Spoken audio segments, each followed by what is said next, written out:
Hello, welcome to the last video in the CMSoft case study of fast simulation of heat transfer using C# and OpenCL. In this last video of the video tutorial, I'm going to wrap up what we discussed in this case study. But let's recap what we did in the previous video. We saw that there are initial values which is the temperature distribution in the plate at instant 0. We need that in order to step the simulation forward. And we also saw that we need boundary conditions because we can't get elements off the bounds of the matrix. So we used that in the simulation, and we also showed the code in the class CLHeatTransfer.cs, the initialization of the code, memory allocation, and also the step phase in which we use the trick to swap the matrices represented in vectors in order to avoid having to allocate more memory. So let's just take a look at what our simulation looked like again.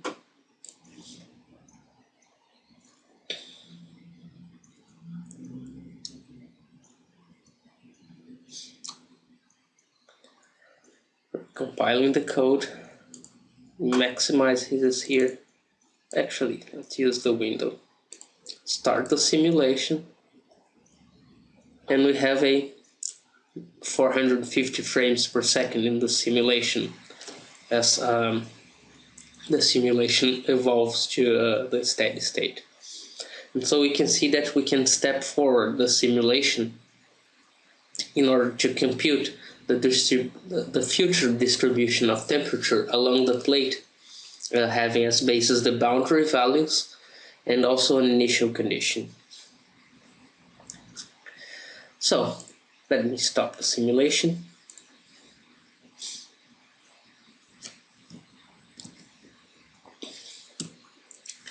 So my final words about this is, well, you saw that it's possible to use the mouse to change the temperature of the plate.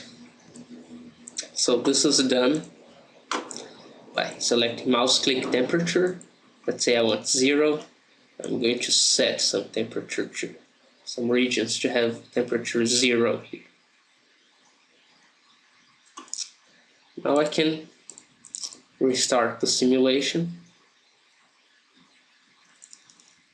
and I can see that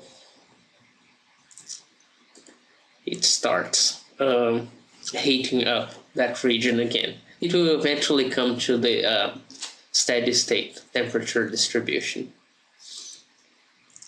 And there are other features like changing the conductivity as we go, and some little features here. For example, to move the object along the image and so forth. So if you want to know more details about the implementations, I encourage you to see the source code and figure out for yourself.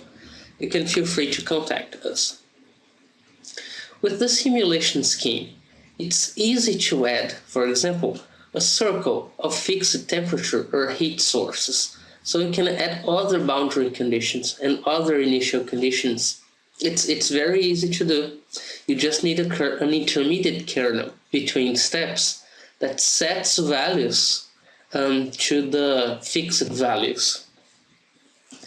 It's very easy to extrapolate this technique to the wave equation and use the GPU to simulate the wave equation. You're encouraged to do so if you want. We might help. You can send us a message. We can achieve high performance with this code. In my desktop computer, it was possible to do 7,000 steps per second on a very reasonable 500 per 400 grid. So this is using just a single computer. We're not using a cluster or anything. And we were able to demonstrate how OpenCL, GPU computing with OpenCL coupled with OpenCL object sharing can be a powerful visualization tool in which we can update the texture in the GPU memory and display it straight to the user without needing to retrieve the values. So, finally, I put here the references which you can see in the CMSoft article about this.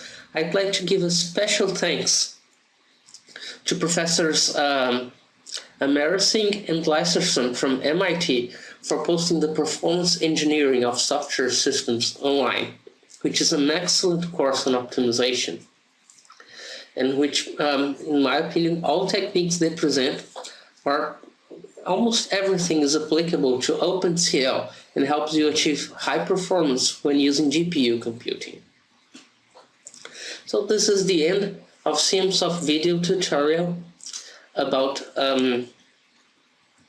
simulation of the heat equation, simulating the heat transfer using C# and OpenCL.